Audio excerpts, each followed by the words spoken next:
पक्ष जिंकणार होता. कृष्ण म्हणले हा चुकून जर दुर्योधनकडे गेला तर दुर्योधनचा विजय होईल आणि आपल्या हिंदू संस्कृतीला याचा नायनाट होईल, धर्माचा नायनाट होईल.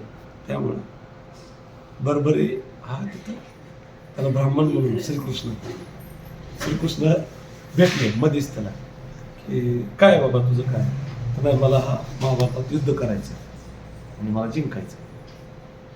ते म्हणले नाही मी ब्राह्मणाचं रूप घेतलं. त्याला विचारलं 1 नंबर आणि 2 नंबर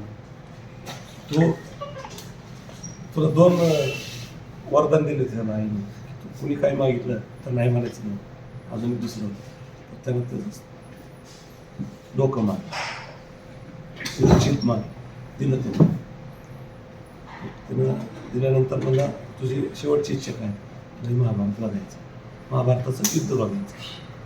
तर टेकडावरती त्याचं डोकं टेकलं, त्यानं पूर्ण बघितलं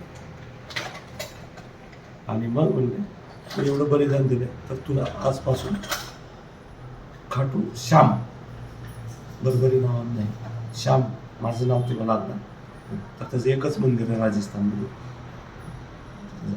दर्शन